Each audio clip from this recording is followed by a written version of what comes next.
Este programa es posible gracias al equipo conformado por Isabela Iturriza, Inmaculada Sebastiano, Carlos Javier Virgües, Juan Juárez, Fernando Camacho y Giancarlos Caraballo. También puedes seguir la transmisión en vivo en mundour.com. Debes buscar la pestaña de Radio en Vivo, bajar y darle clic en Unión Radio 90.3. Recuerda que nos puedes seguir en @mundourweb y @radioescuelaur.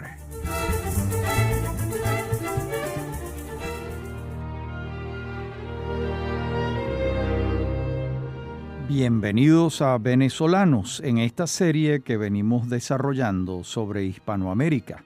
Este es nuestro cuarto capítulo. En el programa anterior les referí que en este veríamos con alguna precisión diversos procesos en distintos países de Hispanoamérica que nos van a servir como un marco referencial. Como no podemos referir todos los procesos, hemos escogido algunos que nos sirven como ejemplo. Comencemos por Haití, que aunque no forma parte de Hispanoamérica en estricto sensu, sí tiene una significación importante porque fue después de la rebelión de los Estados Unidos, la rebelión que ocurrió en esta zona del mundo. Y va a comenzar en 1790, meses después de la Revolución Francesa en Francia. Va a ocurrir lo que pudiéramos llamar una Revolución Francesa en Haití. Esa Revolución Francesa en Haití, curiosamente, no le otorgó la libertad a los esclavos. De modo que era una Revolución Francesa a medias, porque los parámetros, los principios de la Revolución Francesa eran los derechos del hombre y la igualdad, la libertad y la fraternidad y la constitución de una república en Francia, donde no habían privilegios, pero tampoco habían ciudadanos de segunda categoría. De modo que esta es una pseudo revolución francesa la que ocurre en Haití, porque no se les otorga la libertad a los esclavos. 2 años después, en 1792, se le otorga la libertad a los mulatos dentro de este proceso revolucionario haitiano. Y de nuevo se le niega la libertad a los descendientes de los africanos, a los esclavos. Se les dice no. Y entonces estalla verdaderamente una revolución étnica. En primer lugar, porque van a haber otras, en esta primera la encabeza Toussaint Louverture y tiene el apoyo español. Aquí hay otra curiosidad. ¿Por qué España, siendo un imperio, no una república democrática, apoya una rebelión en Haití? Pero es una rebelión contra la corona francesa.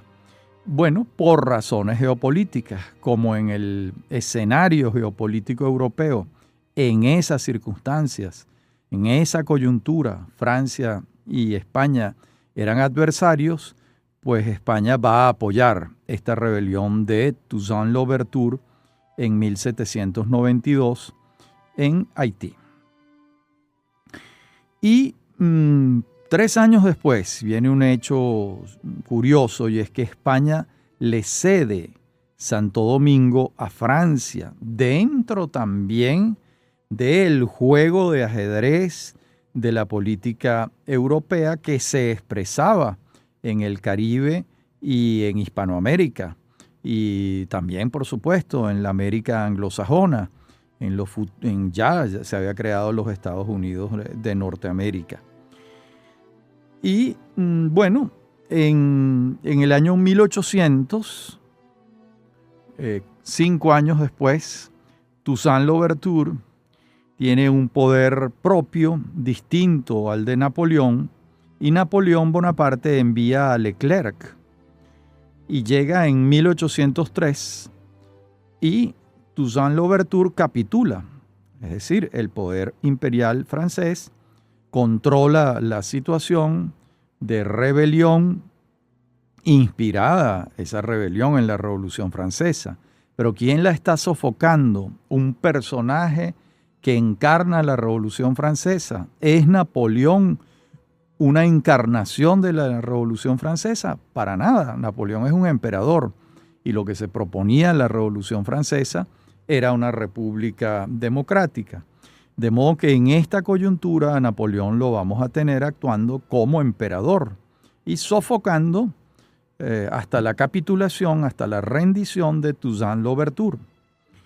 Pero en 1804, un año después, Jean-Jacques Dessalines le declara la guerra a muerte a los blancos franceses que vivían en Haití y proclama la independencia de Haití. Pero Dessalines no está creando una república, tampoco. Dessalines se corona como emperador, es decir, es un Napoleón caribeño, vamos a llamarlo así. No está por la creación de la república haitiana, sino un pequeño imperio. Y eso es lo que hace. 2 años después, Jean-Jacques Dessalines es derrocado y muerto. Y entonces Haití se divide en 2. Una con un rey, que es Henri Christophe, y otra con un presidente republicano y demócrata, que es Alexandre Pétion. Esto hay que entenderlo claramente, porque suele decirse que la independencia de Haití fue de las primeras, claro, pero hay que explicar que se trata de la independencia de Haití por parte de Dessalines, no para crear una república, sino para crear un imperio distinto al imperio francés. Y además, eso que está haciendo Dessalines se trata de una guerra étnica, un genocidio, porque cuando tú decides en una guerra asesinar, exterminar a todo aquel que sea de tez blanca, ya tú estás en un capítulo distinto de las conflagraciones bélicas, de las guerras. Ya estás dentro de una guerra étnica que fue lo que encabezó Jean-Jacques Dessalines contra los blancos franceses que vivían en Haití. Esto, por cierto, siempre se ha señalado que llevó a los criollos venezolanos a poner sus bardas en remojo cuando Francisco de Miranda desembarcó en la vela de Coro en el año 1806, porque esos criollos venezolanos se preguntaron, bueno, lo que me están ofreciendo es lo que ocurrió en Haití, eso no lo quiero. De modo que hay historiadores que comentan que esta circunstancia haitiana incidió negativamente en el proyecto republicano mirandino, que no recibió el apoyo que Miranda esperaba por parte de los criollos cuando él desembarca en la vela de Coro. Y fíjense que estos dos Haití, la de Henri Christophe, que es un rey, un emperador, y la otra Haití, la de Alexandre Pétion, esta va a ser muy importante en la historia de Venezuela porque Pétion va a respaldar enfáticamente a los patriotas. Una vez que fueron derrotados en 1814, muchos de ellos recalan allá, Simón Bolívar, Santiago Mariño, etcétera, etcétera, y van a recibir un respaldo importante de Alexandre Pétion para la llamada invasión de los Cayos, que se le denomina de esa manera, porque esa expedición encabezada por Simón Bolívar parte de los Cayos de Haití y va a llegar a Venezuela con distintas circunstancias. Hay una etapa en Margarita, hay otra etapa en tierra continental, pero todas las etapas partieron de allá de Haití con el respaldo de Pétion. Entonces hay dos Haití, un Haití imperial que se ha separado de Francia y una Haití republicana que también se ha separado de Francia, pero cuyo proyecto es la constitución de una república, no de un imperio, porque ¿para qué separarse de un imperio para crear otro? ¿Cuál es el cambio más allá de quítate tú para ponerme yo? De modo que esta es la circunstancia haitiana que estimamos de la mayor importancia y además interés para Hispanoamérica, porque todo esto está ocurriendo entre 1790 y 1806, en esos 16 años que hay allí. Y fíjense que para 1806 no han ocurrido los sucesos de Bayona, que son de 1808, y que son los que abren la puerta, la clave, la llave que abre la puerta de las independencias hispanoamericanas. Veamos ahora, comencemos ahora en el minuto que nos queda, enunciemos el caso de México, que es una situación muy interesante desde varios puntos de vista y que vamos a referir con detalle en la próxima parte del programa. Ya regresamos.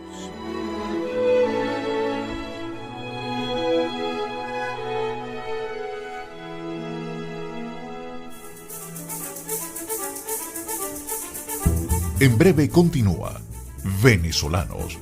Somos Unión Radio Cultural.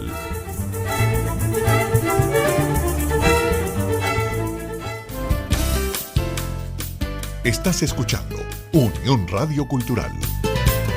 Este y otros programas de Venezolanos los puedes oír en formato podcast a través de Anchor.fm. Para alguna sugerencia sobre este espacio, pueden escribirnos al correo rafaelarraiz@hotmail.com y en Twitter @rafaelarraiz. Somos Unión Radio Cultural.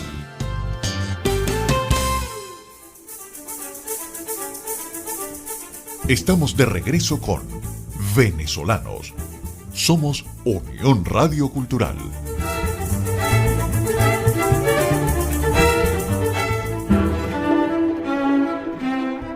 En la parte anterior del programa anunciamos México.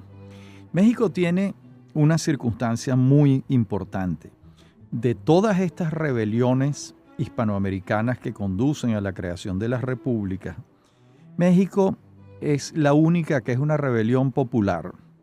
En sus inicios no es una rebelión de los criollos ricos, blancos, mexicanos, sino una rebelión de los curas párrocos y en buena parte de los indígenas. Esto comienza con Miguel Hidalgo en 1806 con el Grito de Dolores. Es una circunstancia inédita y extraña en el concierto hispanoamericano porque, por una parte, la iglesia oficial, jerárquica, vaticana, está con la monarquía española en Hispanoamérica. Pero la iglesia, que en 2000 años siempre ha sido muy variada, un sector de esa misma iglesia no está con la monarquía y está a favor de la creación de las repúblicas. Esto se va a expresar en el caso mexicano con un respaldo a Miguel Hidalgo por parte de la población indígena, lo que entonces se llamaba el pueblo llano. Sin embargo, Hidalgo, 2 años después, es derrotado y ejecutado, pero ya sentaba las bases de que allí estaba en marcha una rebelión verdaderamente popular. En 1813, José María Morelos hace lo mismo, declara la independencia de México, reacciona el poder constituido en México y es derrotado y muerto en 1815. Recordemos algo importante. En 1814, después de 6 años en cautiverio, ha vuelto a ponerse la corona de España en su cabeza Fernando VII. De modo que comienza el respaldo por parte de la corona española para sofocar las rebeliones republicanas que han ocurrido en Hispanoamérica. En el caso mexicano, la propia oligarquía mexicana, los propios criollos mexicanos están con el imperio español y, sin embargo, dan un paso adelante y asumen propiamente el poder. Los criollos mexicanos pertenecientes a la élite oligárquica. Y entonces gobiernan hasta el momento en que ocurre la célebre rebelión de Rafael de Riego en 1820. Voy a recordarla. Fernando VII ha decidido conquistar todos los territorios perdidos en Hispanoamérica y le ha pedido al general Rafael de Riego que forme un ejército en Cádiz. Ese ejército se empieza a formar en agosto de 1819 y cuando el ejército, integrado por 20,000 soldados, va a zarpar de Cádiz en enero de 1820, Rafael de Riego decide que no. Y con la fuerza militar que tenía, obliga a Fernando VII a respetar la Constitución de Cádiz de 1812, que era una constitución liberal, es decir, una monarquía constitucional que deshacía en España la monarquía absoluta, que era el esquema en el que quería gobernar Fernando VII. Cuando Rafael de Riego le tuerce el brazo al rey, pasan muchas cosas. El rey empieza a gobernar de acuerdo con la Constitución de 1812, también llamada la Pepa, pero también no envía un ejército a América, de modo que las rebeliones hispanoamericanas tienen oxígeno de nuevo. Eso es lo que va a ocurrir en México, cuando la oligarquía mexicana decide independizarse de España y formar su propio imperio. Fíjense que no es una república lo que ellos están constituyendo, sino el imperio que presidió Agustín Iturbide y que duró 18 meses a partir de 1821. Ya en 1823, los criollos mexicanos deciden un sector, no todos, pero un sector importante, proclamar la República de México. Y en 1824 es electo Guadalupe Victoria para presidir esa república hasta 1829. Después viene la presidencia de Vicente Guerrero, la de Anastasio Bustamante, y a partir de 1834 un personaje mexicano muy singular, Antonio López de Santana. Luego va a gobernar Barragán en el año 1835, entre el 35 y el 37 Justo Corro, entre el 37 y el 39 Bustamante, y en el 39 vuelve Antonio López de Santana, en 1839. Fíjense que aquí hay una alternancia en el poder que señala, primero, que son muy pocos los caudillos, pero que se vienen alternando porque después de López de Santana, entre el año 1839 y el 41, va a gobernar Bustamante de nuevo. Y entre el 41 y el 42 va a gobernar otra vez López de Santana. Y hasta el año 47 está gobernando Antonio López de Santana, un personaje central en la historia mexicana. ¿Cuándo aparece Benito Juárez? En 1857, que es cuando comienza a consolidarse la idea de una república más estable. Él va a estar allí hasta 1872. En paralelo a esta historia mexicana que vengo refiriendo, a este contrapunteo de los caudillos, de los líderes mexicanos en los inicios de la formación de la República de México, va a estar la relación con los Estados Unidos. Recordemos que cuando todo este proceso comienza en 1810 con Miguel Hidalgo, los Estados Unidos se han fundado en 1776, de modo que desde hace 34 años son una república democrática que ha nacido en las 13 colonias de la costa este de los Estados Unidos y que tienen su propio proceso. Esta historia de la relación entre México y los Estados Unidos tiene un año muy interesante y es 1821, cuando Moses Austin pide permiso a México para establecerse con 30 familias angloamericanas en la región de Texas o Texas. Bueno, y México los autoriza. Recordemos que Texas estaría en aquel entonces en el noreste de México y una región muy despoblada, y no tuvieron problema alguno en instalarse allí. En 1822, Stephen Austin también está allí, y ya en 1825 hay un intento del presidente de la República de los Estados Unidos, John Quincy Adams, de comprar Texas. México no acepta la oferta. Hay otro factor, porque hemos hablado de Moses Austin, hay otro factor que va a entrar en juego, y es Samuel Houston, que es un norteamericano que también se ha instalado en Texas y que en 1835 se alza frente al Estado mexicano. Y Samuel Houston en 1836 derrota al ejército de Antonio López de Santana y se declara en un estado independiente, Texas, un estado independiente de México y de los Estados Unidos en 1836. ¿Qué ocurre luego?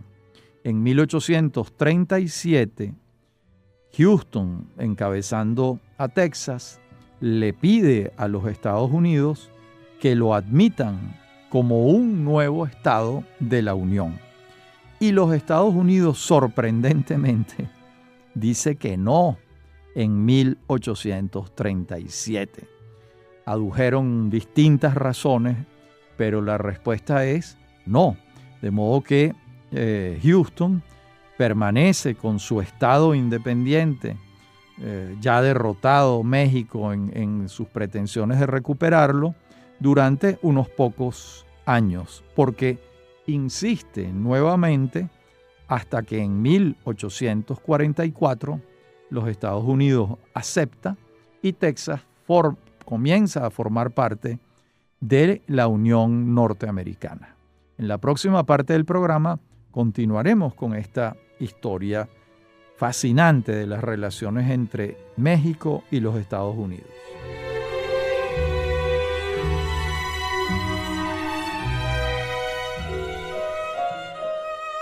Veníamos refiriendo las relaciones entre México y los Estados Unidos, y hay un año muy importante, y es 1844, cuando entran en guerra ambos países. Los Estados Unidos vence en esa guerra y en 1844 llega a ocupar el Distrito Federal de México, el Zócalo. Ahí acampó el ejército norteamericano, de modo que habían vencido los Estados Unidos en ese desafío bélico con México. 4 años después se firma el Tratado de Guadalupe Hidalgo y el Río Bravo, California, Nevada, Nuevo México, Arizona, Colorado y Utah son adquiridos por los Estados Unidos a México por $15 millones. México, esto es en 1848. En 1853, México, sediento de recursos, vende otro territorio en el sur de Nuevo México y otro territorio en Arizona por $10 millones. El resultado de esa guerra entre México y los Estados Unidos fue que México perdió más o menos 2 millones de kilómetros cuadrados de territorio. Hoy en día, México tiene 2 millones de kilómetros cuadrados.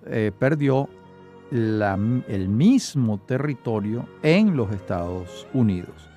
Sin embargo, los Estados Unidos compraron esos territorios después de que derrotaron bélicamente, militarmente a México. Es una historia verdaderamente asombrosa.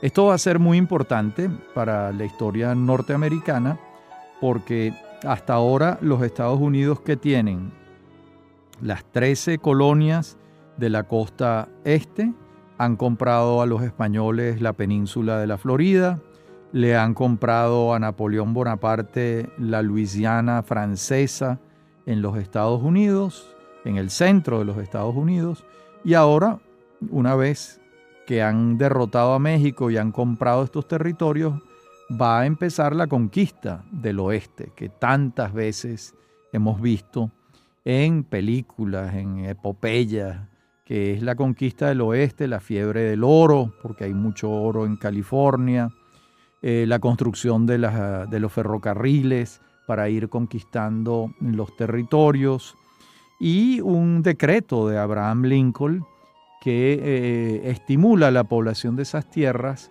regalándole aproximadamente 60 hectáreas a todo aquel norteamericano, WASP, por supuesto, White, Anglo-Saxon and Protestant, que quisiera instalarse en esos territorios que ahora forman parte de la Unión Norteamericana, como estados, como si fuera cualquier otro, ¿no? Que son los estados que hoy en día conocemos: California, Nevada, Nuevo México, etcétera, Colorado, todos estos que ya hemos referido antes.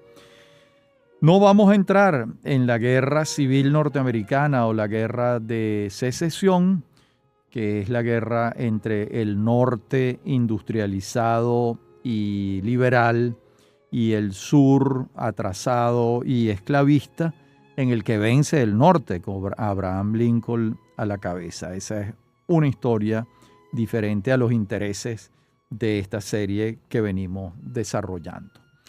Veamos ahora Argentina. Argentina, ¿cómo fue grosso modo, muy grosso modo, este proceso?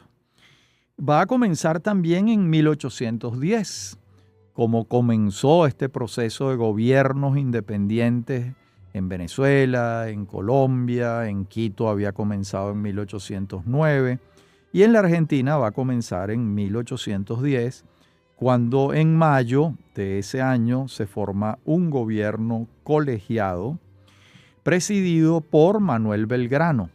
Recordemos que es el periodo de las juntas defensoras de los derechos de Fernando VII. Todavía no se han constituido las repúblicas. Lo que se ha constituido son gobiernos autónomos de Francia. Gobiernos autónomos de Francia, ¿verdad? Que es la que ha ocupado la península ibérica, pero todavía esos gobiernos no son los gobiernos de unas repúblicas constituidas.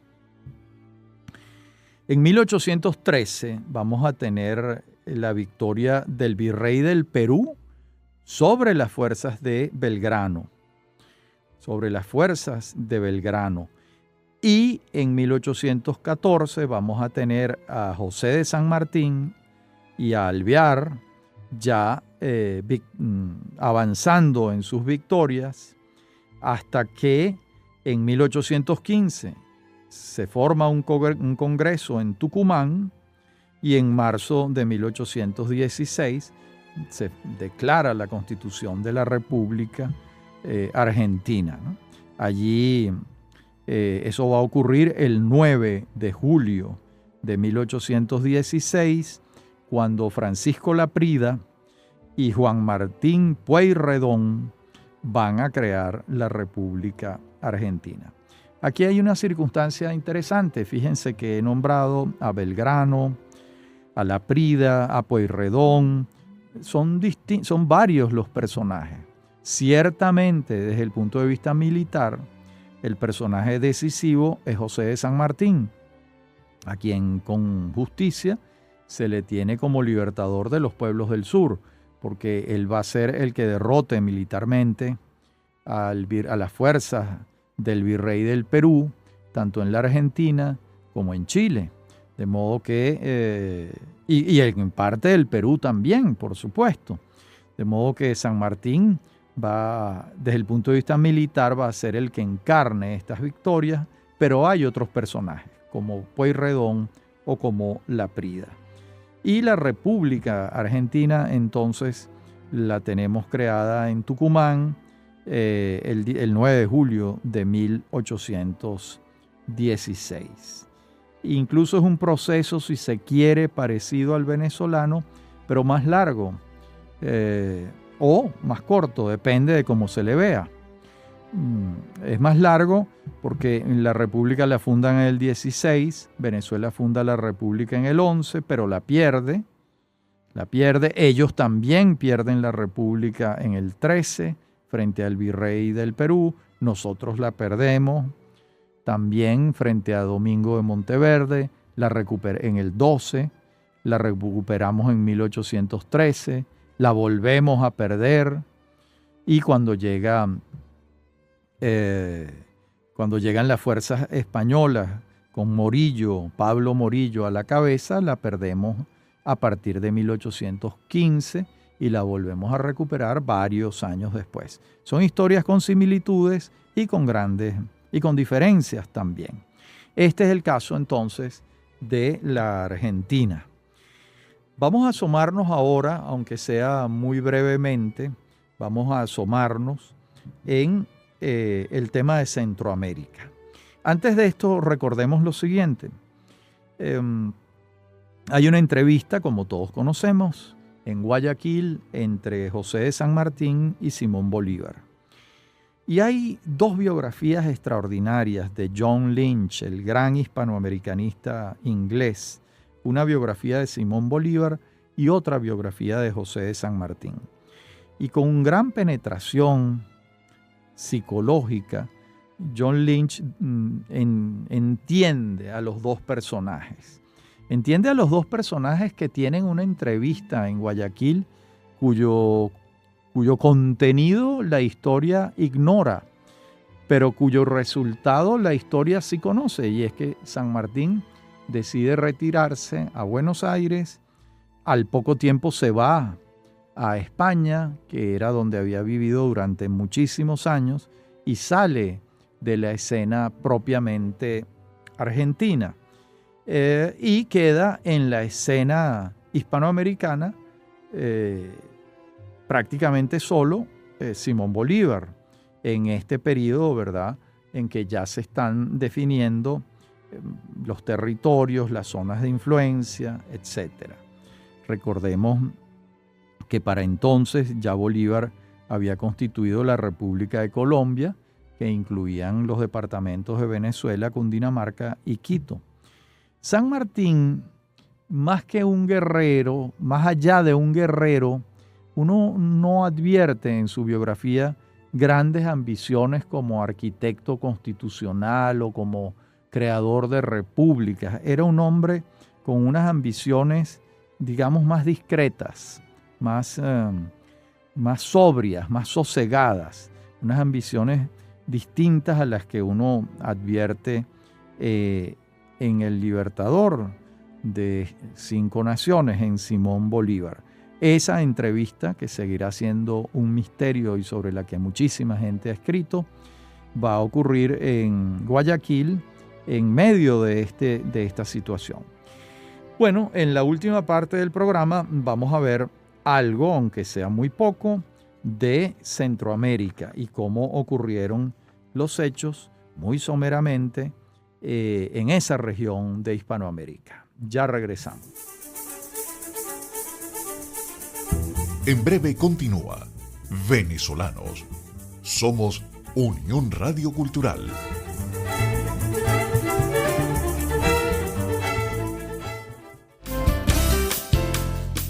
Estás escuchando Unión Radio Cultural. Este y otros programas de Venezolanos los puedes oír en formato podcast a través de Anchor.fm. Para alguna sugerencia sobre este espacio, pueden escribirnos al correo rafaelarraiz@hotmail.com y en Twitter @rafaelarraiz. Somos Unión Radio Cultural. Estamos de regreso con Venezolanos. Somos Unión Radio Cultural.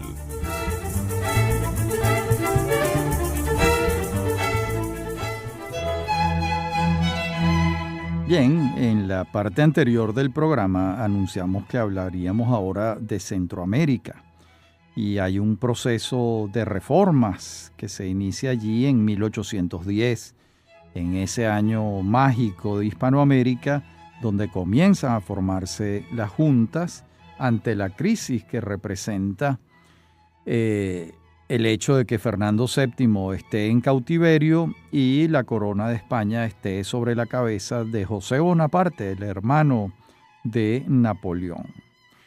Y en 1821 vamos a tener a una Guatemala conservadora frente a España. ¿En qué sentido conservadora?